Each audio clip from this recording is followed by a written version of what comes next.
Assalamualaikum warahmatullahi wabarakatuh. Alhamdulillah hamdan katsiran thayyiban mubarakan fi kama yuhibbu rabbuna wa yarda. Wa asyhadu an la ilaha illallah wahdahu la syarikalah wa asyhadu anna Muhammadan abduhu wa rasuluh. Amma ba'd. Alhamdulillah, kita bersyukur pada Allah Subhanahu wa taala atas kenikmatan yang Allah Subhanahu wa taala berikan kepada kita. Semoga Allah Subhanahu wa taala terus melimpahkan kepada kita semuanya berbagai macam jenis kenikmatan dan dilanggengkan oleh Allah Subhanahu wa taala kenikmatan tersebut di dunia hingga di akhirat kelak. Amin. Pada kesempatan yang mulia ini, insyaallah kita akan teruskan pembahasan dari kitab Salasatul Usul, ya, 3 pondasi pokok agama, dan kita sudah masuki yaitu pembahasan tentang kewajiban-kewajiban yang harus diketahui oleh siapa? Kaum muslimin, ya, tiap-tiap kaum muslimin. Sudah kita sebutkan, ya. Jadi 4 hal yang wajib diketahui oleh tiap-tiap muslim. Yang pertama adalah ilmu. Ilmu di sini yang dimaksud adalah ma'rifatullah, ilmu tentang Allah. Kemudian wa ma'rifatu nabihi, ilmu tentang nabinya. Wa ma'rifatu dinil Islam, ilmu tentang agama Islam. Jadi majelis ilmu tidak boleh lepas dari 3 hal pembahasan ini, ya. Apakah itu membahas tentang firman Allah atau hadis-hadis Rasulullah atau agama Islam secara menyeluruh. Kemudian disebutkan keterangannya mempelajari 3 hal ini, ya, ilmu ini bil adillah, itu harus pakai dalil-dalil, ya. Kemudian Syekh Muhammad Ibnu Shalih Al-Utsaimin rahimahullah taala menjelaskan yang dimaksud dengan dalil tersebut, ya, untuk mengetahui ma'rifatullah wa ma'rifatu nabihi wa ma'rifatu dinil Islam. Dalil-dalil yang semacam apa, ya? Qauluhu, maka keterangan dari ucapan bil adillah, mengetahui 3 hal tersebut dengan dalil, maksudnya adalah bil adillah jam'u dalilin. Al adillah itu jamak dari kata dalil, ya. Wa huwa ma yurshidu ilal matlub. Dalil itu sesuatu yang bisa mengarahkan, yang membimbing kepada al-matlub, sesuatu yang diinginkan, ya. Itu yang dimaksud dengan dalil. Wal adillatu ala ma'rifati dzalika sam'iyatin wa aqliyatin. Dan kita bisa mengetahui tentang Allah Subhanahu wa taala, kemudian tentang kebenaran nabinya, kebenaran agama Islam ini dengan 2 jalur, ya. Dengan 2 dalil. Yang pertama yaitu sam'iyah, dalil-dalil secara sama, ya, kita hanya mendengarkan. Maksudnya di sini adalah wahyu. Kemudian yang 2 aqliyah. Aqliyah ini secara akal manusia. Ini dalil-dalil yang Allah Subhanahu wa taala tebarkan di muka bumi ini, ya. Kemudian atau manusia mentadaburi peristiwa-peristiwa, kejadian-kejadian, ini semuanya bisa menjadi dalil, ya, tentang kebenaran Allah, Rasulnya, dan juga agama yang Rasulullah SAW bawa. Fasam'iyatu ma thabata bil wahyi wa huwal kitab wa sunnah. Maka yang dimaksud dengan dalil sam'iyah ini adalah dalil yang ditetapkan dengan wahyu, ya, ditetapkan dengan wahyu. Apa itu? Alkitab wa sunnah. Yang dimaksud adalah Al-Quran dan sunnah, hadis-hadis Nabi SAW, ya. Jadi ini kebenarannya mutlak, ya, kebenarannya mutlak, karena wahyu Allah Subhanahu wa taala ini tidak mengandung keburukan, ya, tidak mengandung kesalahan atau kekeliruan. Mutlak. Dalil wahyu dari Allah Subhanahu wa taala ini adalah sumber kebenaran, ya. Jadi tidak bertentangan antara Al-Qur'an dengan Al-Qur'an atau Al-Qur'an dengan hadis Nabi SAW. Kalau seandainya seolah-olah ini ada pertentangan, maka ini bukan pertentangan yang sebenarnya, akan tapi seseorang ya belum memahami secara sempurna, ya, belum memahami secara sempurna. Taib, itu dalil yang pertama. Yang ini menjadi rujukan tiap-tiap kaum muslimin ketika mereka itu mempelajari agama Allah Subhanahu wa taala. Harus berdasarkan wahyu, ya, harus berdasarkan wahyu. Jadi seorang ketika beribadah kepada Allah maka perlu dicek, ya, apakah ibadah ini benar-benar dari agama Islam atau bukan. Cara mengeceknya adalah dilihat adakah dalil dari Al-Quran atau hadis Nabi SAW yang menjelaskan perkara tersebut. Kemudian wal aqliyatu ma thabata bin nadhari wat ta'ammul. Kemudian dalil aqliyah adalah dalil yang ditetapkan berdasarkan pandangan-pandangan, penelitian-penelitian, ya, dari sesuatu perkara, dari suatu permasalahan, ya. Dan ini terutama para al-mujtahidun, orang-orang yang berijtihad ketika memutuskan suatu perkara atau suatu hukum yang secara nas tidak disebutkan di dalam agama Islam, ya. Tidak ada penyebutannya secara khusus di dalam agama Islam dari Al-Quran atau hadis-hadis Nabi SAW. Terutama adalah masalah-masalah yang timbul pada akhir-akhir zaman ini, ya. Kita akan dapati banyak sekali masalah-masalah yang ada yang itu dibutuhkan penyelesaian melalui apa? Akliyah ini, ya. Ijtihadnya para al-mujtahidun, orang-orang yang mereka mempunyai kapasitas melihat dari Al-Quran dan Sunnah, dari perkara-perkara yang ada ini apakah hukumnya itu halal, hukumnya itu wajib, hukumnya sunnah dan seterusnya, ya. Maka akliyah ini penting, ya, akliyah ini juga penting. Banyak sekali hukum-hukum di dalam, ya, syariat agama Islam dijelaskan secara globalnya, ya, atau pokoknya saja. Adapun perincian-perincian yang ada biasanya baru bisa diketahui setelah para ulama meneliti, ya. Makanya di sana kalau kita belajar ilmu alat ada namanya usul fikih, ya. Ada juga namanya qawaid fikhiyah. Ini adalah alat-alat yang ditemukan oleh para ulama untuk mengetahui suatu hukum dari amalan tertentu, ya. Taib, kita lanjutkan. Wa qad aktsarallahu 'azza wa jalla min dzikri hadzal naw' fi kitabih. Fakam min ayatin qala Allahu fiha wa min ayatihi kadza wa kadza wa kadza. Yakunu siyaqul adillah al-aqliyah adalah 'ala Allah taala. Bahkan disebutkan di dalam ayat Al-Quran Allah Subhanahu wa ta'ala itu ketika berfirman, ya, ini banyak sekali disebutkan, ya. Allah Subhanahu wa ta'ala berfirman wa min ayatihi, ya, sering antum jumpa, ya. Dan di antara tanda-tanda kebesaran Allah Subhanahu wa ta'ala bla bla bla bla bla bla, ya, dan seterusnya, ya. Seperti disebutkan Syekh di sini, ini semuanya menunjukkan bahwasanya sebagian dari dalil-dalil yang ada untuk, ya, kebenaran yang ada di dalam Al-Quran atau sunnah Al-Quran, ya, atau hukum-hukum yang tidak termaktub di dalam sunnahnya Nabi SAW, maka ini bisa ditempuh dengan ijtihad itu tadi, ya. Dan ini tidak sembarangan, ya, tidak sembarangan. Tapi harus mempelajari ilmu alatnya terlebih dahulu, ya. Yang paling dasar sekali seorang harus paham bahasa Arab, ya. Bahasa Arab dengan berbagai macam jenisnya, ya. Karena ada bahasa Arab nahwu sharafnya itu, kemudian juga ada bahasa Arab adab balaghahnya, ya. Ini bagian dari pelajaran bahasa Arab.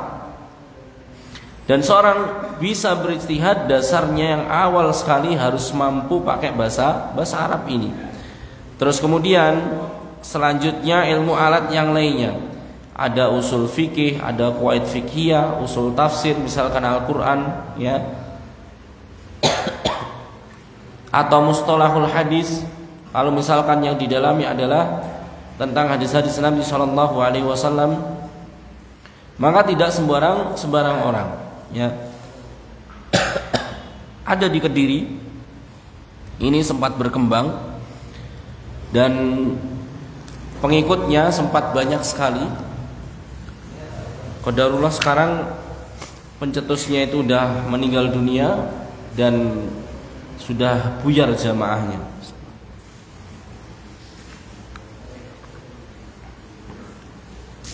Apa yang dilakukan oleh seorang pengajar ini? Semuanya diminta membawa Al-Quran yang ada terjemahannya, ya kan? Kemudian yang dilakukan setelah membaca satu ayat misalkan, disuruh memahami dengan membaca terjemahannya. Suruh mendalami terus, ada hukum apa, kamu dapat apa, dan seterusnya. Kalau tidak mampu, langsung disuruh minta kepada Allah. Ya, kelihatannya keren ya Pak Eko ya. Kelihatannya keren ya, masya Allah. Diajak apa? Tadabbur Al-Quran. Tapi yang demikian tersebut berbahaya. Kenapa? Tahu gak alasannya apa? Karena tafsir atau penjelasan ayat Al-Quran ini ada metodenya, ya, ada caranya, sehingga dia tidak salah memahami ayat-ayat Al-Quran tersebut. Para ulama sudah menetapkan di dalam ya usul tafsir bagaimana cara memahami ayat-ayat Al-Quran ini. Karena gak semua ayat Al-Quran itu muhkam, ya. Muhkam itu jelas bagi tiap-tiap manusia yang membaca kemudian tahu terjemahannya. Tapi sebagian dari ayat-ayat Al-Quran ini baru jelas hukumnya, baru jelas faedahnya bagi orang-orang yang telah memiliki ilmu apa? Syariat. Ini ya. Nah, ini yang terjadi di kota Kediri tersebut. Jamaah yang sempat banyak akhirnya apa? Akhirnya selesai ya. Terus tape. Jadi penting ya, akal ini juga perlu diasah ya. Biar gak lemes, gak teler, sebagaimana otot ini juga perlu diasah ya. Maka seluruh hal-hal yang memang itu bermanfaat bagi akal dipelajari ya, dipelajari. Bahkan ustadz-ustadz yang mungkin antum kenal sekarang, mereka itu basicnya bukan dari pondokan sebenarnya. Seperti Ustadz Firanda, beliau itu dari mana? UGM ya. Ustadz di Kediri ada Ustadz Arifatul Ulum, beliau juga di UGM. Ustadz Abdullah Amin, beliau itu di IPB dulunya. Dan seterusnya. Ketika mereka belajar, akalnya sudah kuat ya, kokoh, maka diberikan taufik oleh Allah Subhanahu wa taala ya, kemampuan untuk mendalami agama Islam ini ya. Taib, kita lanjutkan. Wa amma ma'rifatun Nabi sallallahu alaihi wasallam bil adillati sam'iyyah famislu qaulihi ta'ala Muhammadun Rasulullah walladzina ma'ahu ila akhirih.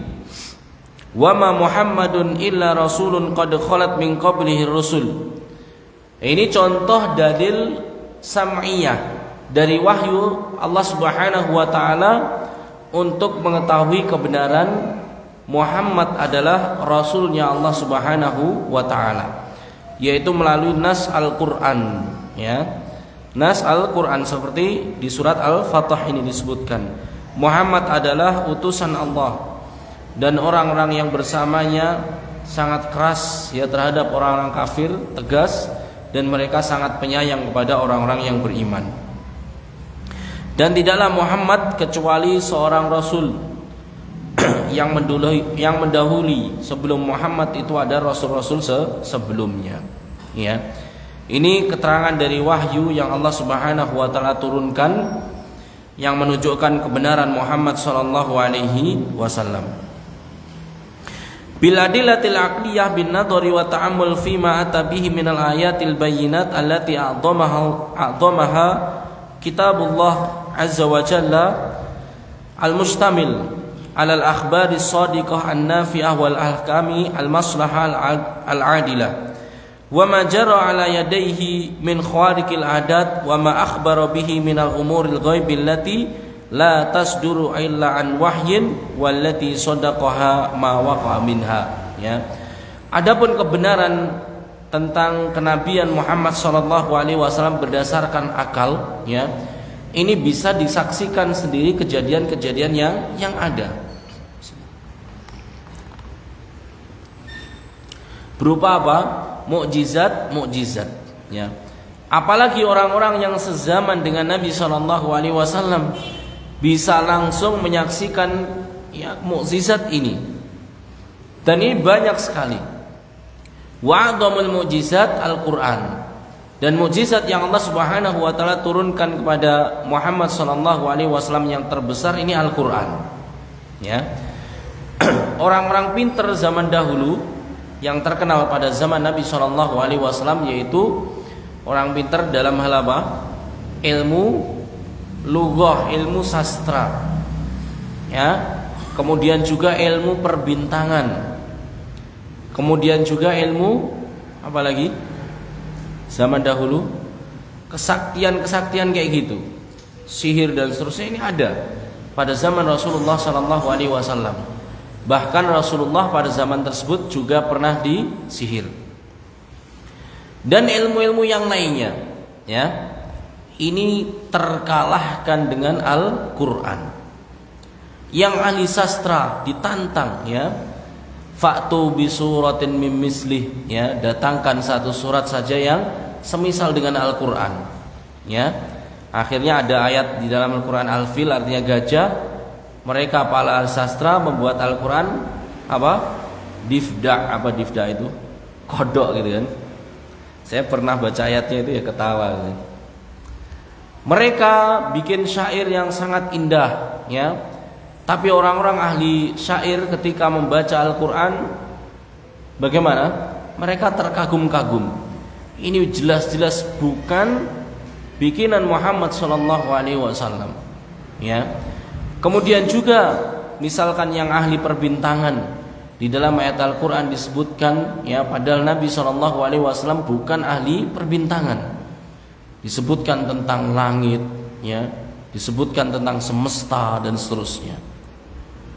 Yang sihir-sihir juga demikian, ya. Ini ada ayat-ayat perlindungan sehingga kaum muslimin ini terlindung dari sihir-sihir tersebut, gangguan jin dan seterusnya. Ya, ini mukjizat yang tidak tertandingi oleh orang-orang zaman Nabi Shallallahu Alaihi Wasallam. Dan tidak akan terkalahkan juga sampai nanti di akhir zaman. Ya. Ada upaya-upaya untuk merubah ayat-ayat Al-Quran, tapi ya tidak menunggu sehari, 2 hari, 3 hari, pasti ini akan terbongkar. Ya. Pernah kami alami, nggak tahu saya udah cerita di sini belum. Kami dulu waktu masih belajar, kalau nggak salah saya masih di semester awal. Atau belum semester awal waktu itu, masih kuliah lughah kalau nggak salah. Kita dibagikan Quran gratis, Al-Quran terjemahnya itu gratis dari Kementerian Agama, ya. Semua mahasiswa dapat dan semuanya bisa meminta sesuai kebutuhan, ya. Nanti akan dibelikan oleh kerajaan Saudi waktu itu. Akhirnya betul kita dikasih satu-satu, pengajuan nanti menyusul. Ditemukan oleh mahasiswa semester 5 kalau nggak salah waktu itu. Itu ada kekeliruan. Ditemukan lagi mahasiswa lain kekeliruan. Akhirnya dihentikan peredaran Al-Quran terjemah tersebut dan diinstruksikan untuk dicek ulang. Dibagi waktu itu semester 3 sampai semester akhir, ya, kuliah syariah. Kurang lebih 3 hari ditemukan berapa belas kesalahan di dalam mushaf tersebut. Ini ya. Luar biasa penjagaan Allah Subhanahu wa taala terhadap apa? Al-Qur'an ini. Maka ini akan terus menjadi mukjizat sampai nanti di akhir zaman, ya. Dan Al-Qur'an ini syifa. Apa? Pengobatan. Ini mujarab, terbukti juga pada zaman Rasulullah. Pernah dengar ceritanya sahabat Rasulullah yang meruqyah dengan Al-Fatihah? Di suatu perjalanan, ya, para sahabat Rasulullah berhenti di suatu kaum, tapi tidak dijamu dan seterusnya. Ternyata pimpinannya kaum ini tersengat serangga. Ada yang menyebutkan kalajengking, ada yang menyebutkan serangga yang lainnya. Ya, diobatkan tabib apapun ini tidak sembuh. Ya, akhirnya para sahabat Rasulullah ini ditawari, apakah di antara kalian ada ahli di dalam pengobatan? Nah, salah seorang dari sahabat Rasulullah mengetahui bahwasanya Al-Fatihah ini adalah ruqyah yang menyembuhkan. Maka bersyarat, ya, kami akan berupaya untuk menyembuhkan dengan syarat nanti dijamu, ya. Apa yang terjadi? Di ruqyah pakai Al-Fatihah ini. Akhirnya apa? Pimpinan dari kaum tersebut, kabilah tersebut sembuh. Ini, ya. Ini keyakinan dan dinaskan di dalam Al-Qur'an. Bahwasanya Al-Qur'an ini adalah syifa lima fis sudur, apa yang ada di dalam hati. Pak Ustadz, masalahku jodoh ini gimana Pak Ustadz? Masalahku hutang ya Pak Ustadz ini. Al-Qur'an itu penyembuh, ya. Baca saja kemudian berwasilah dengan bacaan antum tersebut. Ya Allah, aku telah membaca Al-Qur'an mengharap pahala, mengharap kecintaan, keridhoanmu ya Allah. Jika aku betul-betul ikhlas, maka mudahkanlah jodohku, gitu ya. Karena saya lihat sebagian apa belum berjodoh ini. Jadi syifa ini penyembuh segala macam, ya. Termasuk yang paling terkenal untuk apa ini biasanya? Ruqyah, gitu kan. Untuk ruqyah dibacakan, kemudian gangguan-gangguan terutama jin ini bisa hilang. Ini terbukti jamaah rahimani wa rahimakumullah. Hanya satu hal yang harus kita siapkan. Apa itu? Iman dan keyakinan. Iman ini adalah datangnya dari Allah. Keyakinan Allah itu maha benar firman-Nya. Ini sebagai penyembuh, ya. Biidznillah nanti akan sembuh, ya.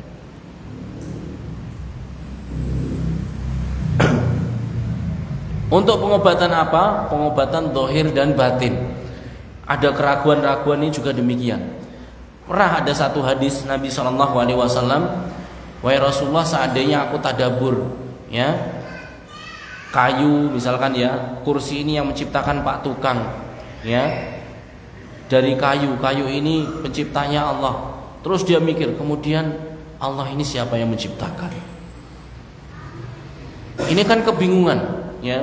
Rasulullah mengatakan, kalau seandainya ada pertanyaan di dalam dirimu, siapakah yang menciptakan Allah? Jawabannya kira-kira gimana? Ada yang tahu hadisnya?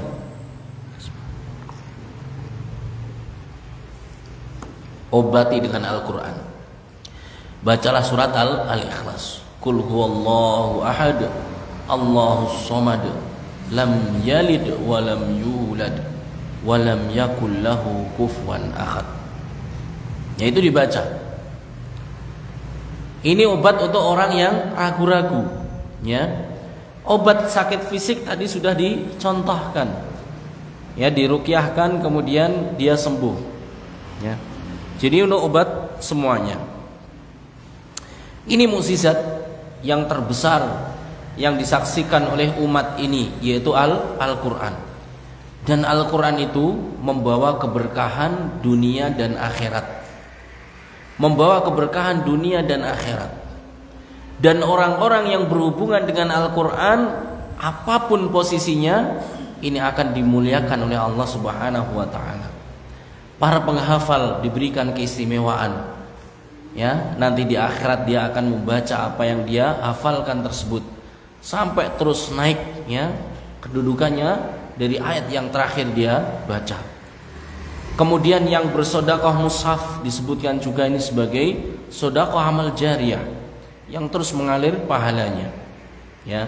Yang bangun masjid misalkan untuk belajar Al-Qur'an, madrasah untuk belajar Al-Qur'an, akan dimuliakan Allah Subhanahu wa taala di dunia sebelum dimuliakan di akhirat.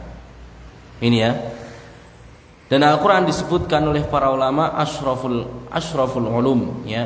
Ini adalah semulia-mulianya ilmu. Ya. Bi asyrafil ma'lum, yaitu dengan semulia-mulianya apa yang dipelajari. Karena Al-Qur'an yang dipelajari adalah kalamullah, maka ini adalah ilmu yang paling mulia. Ngomongkan Al-Qur'an ini tiada habisnya ya, Masya Allah. Tapi sebagai penutup dari pembahasan mukjizat Al-Qur'an ini, ya, ingat, ya, Al-Qur'an akan membawa kemaslahatan yang paling besar ketika seorang itu mampu memahaminya dengan benar. Kuncinya di sini, ya. Antum baca dan antum cek di dalam ayat-ayat Al-Qur'an ketika Allah Subhanahu wa taala menyebutkan tentang fungsi tujuan ditulurkan Al-Qur'an ini. Rata-rata apa? Atau bahkan semuanya hudal lil muttaqin. Ya, ini sebagai petunjuk, ya. Jadi perlunya pemahaman yang benar ketika mempelajari Al-Qur'an ini. Menghafalkan bagus, ya, punya sanad-sanad Al-Qur'an ini luar biasa. Tapi kalau dicukupkan sampai itu saja, maka ini berbahaya, ya. Ingat orang-orang Khawarij yang disebutkan oleh Rasulullah SAW, ibadahnya ini mengalahkan ibadahnya para sahabat. Sholatnya, puasanya, bacaan Al-Qur'annya mengalahkan bacaannya para sahabat. Ya, orang-orang Khawarij yang diperangi oleh Ali radhiyallahu taala anhu, ya, mereka itu orang-orang yang hafal Al-Qur'an maju mundur. Maksudnya maju mundur tahu gak? Hafalannya luar biasa. Misalkan Al-Baqarah ayat 100, ayat sebelumnya apa? Tahu dia. Setelahnya lebih tahu, ya. Tapi pemahaman mereka sesat, keliru, sehingga Rasulullah SAW menyebutkan Khawarij ini kilabu jahannam. Mereka nanti jadi anjing-anjingnya neraka jahannam. Ya, disebutkan di hadis yang lain mereka keluar dari anak panah seperti keluarnya anak panah keluar dari busurnya. Begitu jauhnya mereka itu dari Islam, ya. Maka ini para pengampu lembaga pendidikan, majelis taklim, ya, untuk anak-anak terutama, selain hafalan Al-Qur'an, programnya jangan itu saja. Tapi harus nantinya ada program tafsir, gitu kan. Kalau bahasanya buku-buku sekarang itu Al-Qur'an hadis, gitu kan. Nah, itu ada Al-Qur'an, terus kemudian ada tafsirnya. Ini juga perlu dipelajari, ya. Taib jamaah rahimani wa rahimakumullah. Ini dalil yang ada di dalam agama Islam, ya. Dalil dari wahyu, kemudian juga ijtihadnya para ulama, ya. Ijtihadnya para ulama. Kemudian kewajiban yang pertama apa tadi? Al-ilmu, ya. Kalau kita ngomongkan ilmu berarti pembahasnya 3 hal. Kalau gak Allah ya Nabi ya agama Islam. Kemudian kewajiban selanjutnya bagi tiap-tiap muslim yaitu al-amalu bihi, ya, beramal dengan ilmu tersebut. Perhatikan urutannya. Yang pertama apa? Ilmu, kemudian beramal, ya. Bukan beramal kemudian cari-cari dalilnya. Ini keliru, ya. Tapi yang tepat di dalam urusan agama ini, kita itu tahu dalil, tahu ilmu, kemudian beramal, ya. Bukan beramal dulu terus kemudian mencocok-cocokkan dengan dalil-dalil yang ada. Ya, ini ciri-cirinya ahlul bidah wal hawa, ya. Ciri-cirinya pelaku bid'ah dan pengekor hawa nafsu. Mereka beramal kemudian cari-cari dalilnya. Demikian juga, ya, orang-orang Arab jahiliyah zaman dahulu yang mereka beragama sesuai dengan agama nenek moyangnya, ini dalil-dalil yang bukan dalil yang benar dari wahyu atau akal yang lurus, tapi dalilnya adalah taklid. Ini juga tidak benar, ini keliru, ya. Ini juga keliru. Maka bahaya sekali kalau ditanya apa dalilnya. Ya, ini sudah yang dulu-dulu demikian. Ya, ini perlu cek ulang. Khawatir kalau amal-amal tersebut ternyata tidak ada dalilnya dan termasuk bagian dari amalan bid'ah. Maka kita perlu menjadi pegangan kita semuanya, kita tidak akan beramal sebelum tahu ilmunya. Dan para ulama seperti ini, ya, sebelum beliau rahimahullah taala, pendahulunya secara tegas Al-Imam Bukhari rahimahullah di dalam kitab sahihnya menyebutkan, ya, bab khusus, bab al-ilmu qabla al-qawli wal amal.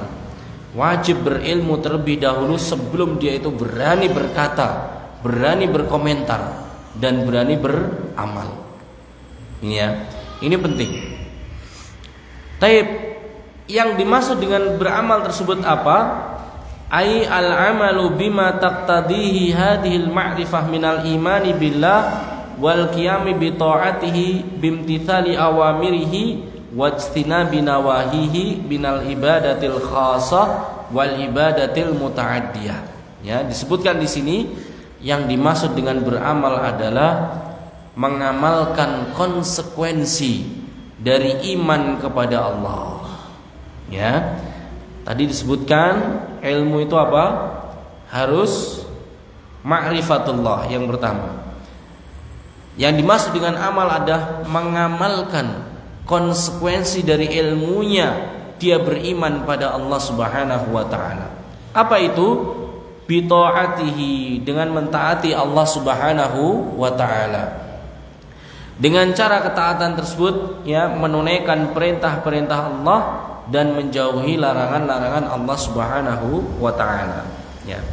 Jamaah rahimani wa rahimakumullah, kunci agar kita itu semangat untuk taat kepada Allah, yaitu kita harus yakin apa yang Allah Subhanahu wa taala perintahkan pasti akan mendatangkan kemaslahatan, kebaikan dunia dan akhirat. Meskipun prosesnya ini berat, meskipun prosesnya tidak menyenangkan, tapi harus kita yakini bahwasanya ini perintah Allah pasti akan mendatangkan kemaslahatan dunia dan akhirat.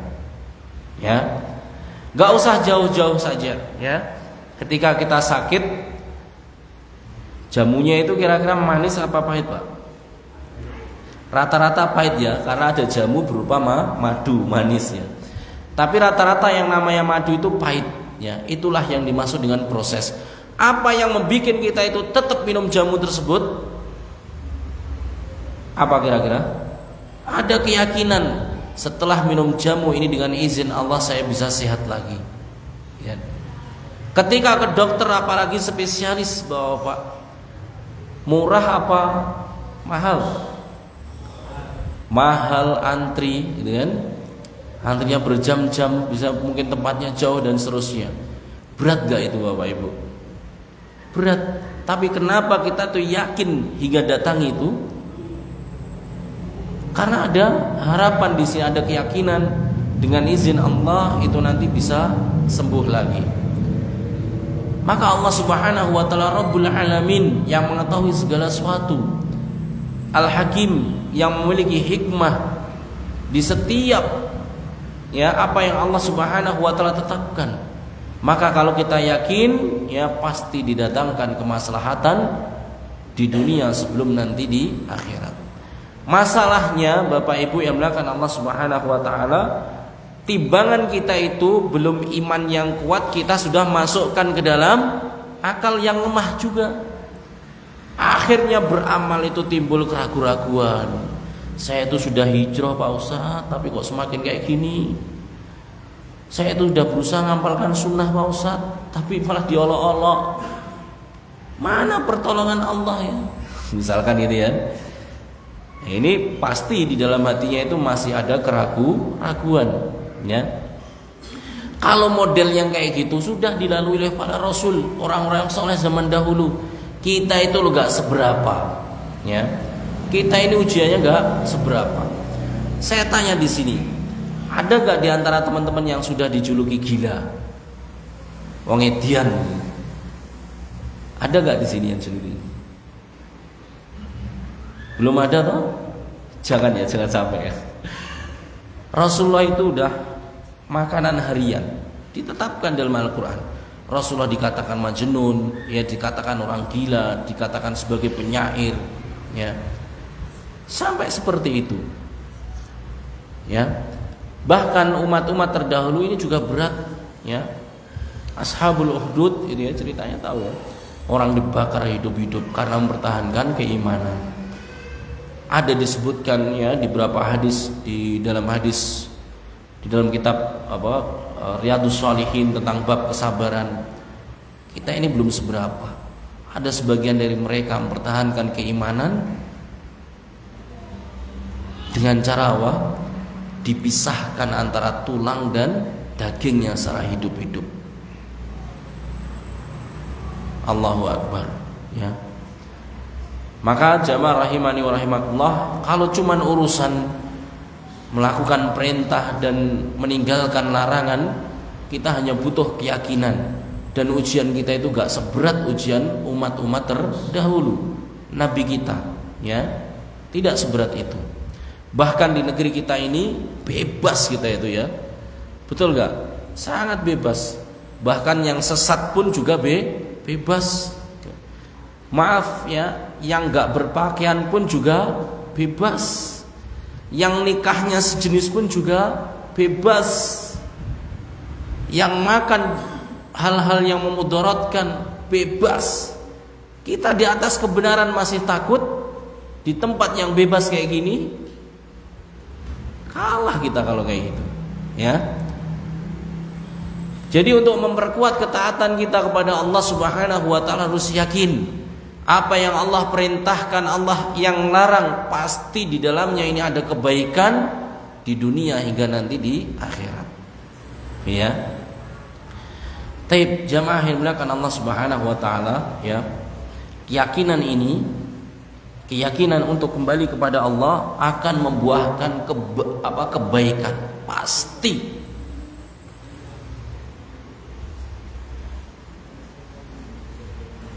Ada kisah yang disebutkan Rasulullah yang sangat terkenal, semuanya sudah tahu. Kisahnya apa? Seorang yang membunuh 100 nyawa, ya.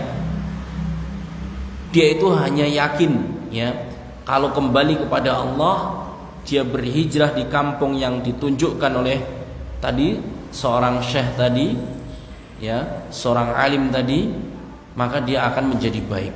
Berbekal keyakinan untuk menjadi baik, ini mendapatkan kebaikan. Apa yang terjadi secara zahir, secara nyata, belum sampai pada kampung tersebut meninggal dunia, gitu kan? Dan jaraknya antara kebaikan dengan keburukan ini dekat mana? Dekat keburukan asalnya. Kemudian malaikat berselisih, ada yang katanya ini baik, ya, karena dia sudah mau berhijrah. Ada yang mengatakan ini buruk karena dia belum pernah mengamalkan kebaikan sama sekali, bahkan dia sudah membunuh 100 orang. Maka Allah Subhanahu wa taala merintahkan untuk mengukur jaraknya, ya. Jarak ke kebaikan sama keburukan dekat mana? Itu pun sebenarnya dekat mana? Ke keburukan. Tapi Allah Subhanahu wa taala dekatkan, ya, Allah Subhanahu wa taala dekatkan. Kemudian kebaikan kemudian diampuni oleh Allah Subhanahu wa taala. Kisahnya Nabi Ibrahim alaihissalatu wassalam, kalau bukan karena keyakinan Ibrahim alaihissalam pada Allah, ini juga tidak akan mempertahankan keimanan, ya. Dibakar hidup-hidup, ya. Logika manusia dia pasti kosong, dia meninggal, hancur dan seterusnya. Tapi apa? Karena dia yakin pada Allah Subhanahu wa taala, Allah perintahkan api tersebut, ya. Api tersebut diperintahkan untuk apa? bardan wa salama, ya. Jadilah api yang dingin yang bisa menyelamatkan Ibrahim. Kisahnya Nabi Yunus, kisahnya Nabi Muhammad, kisahnya Nabi Isa, kisahnya Nabi Musa.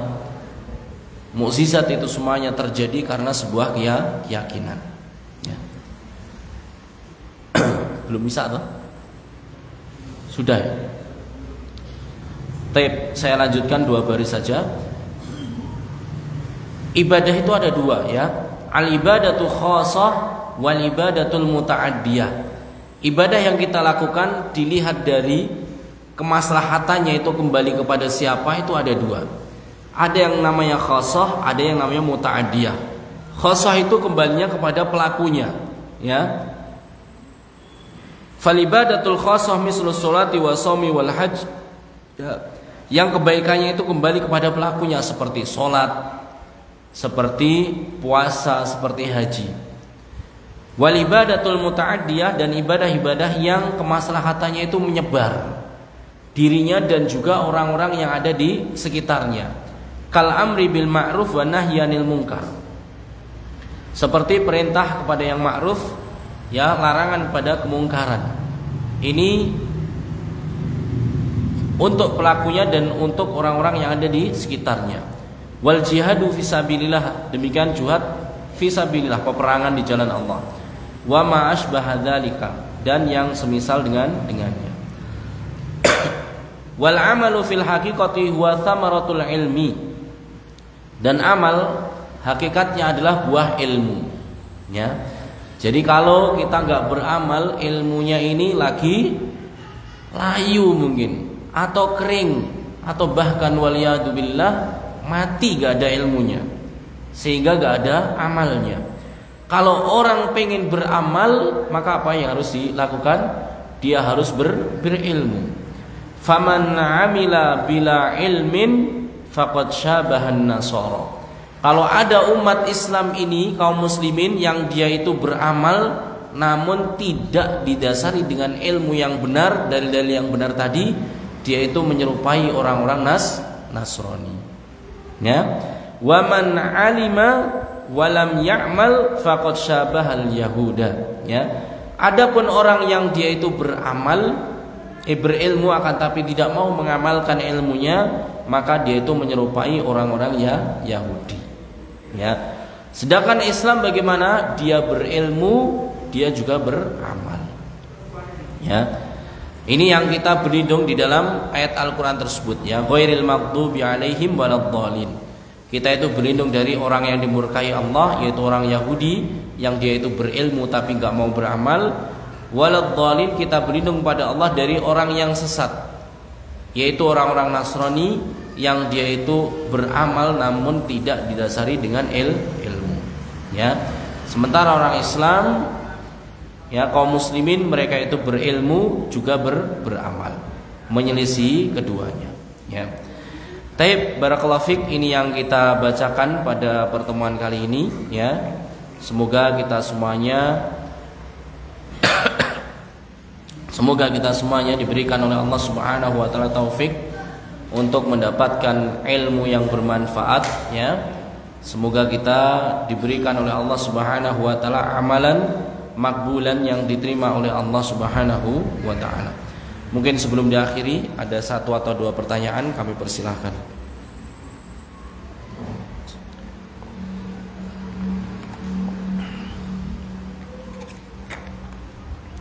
Sudah hisab masuk.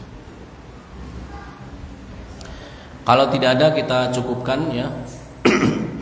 Wassallallahu ala nabiyyina Muhammad wa ala alihi wa ashabihi wa man tabi'ahum bi ihsanin ila yaumiddin. Wa akhiru da'wana alhamdulillahi rabbil alamin. Wassalamualaikum warahmatullahi wabarakatuh.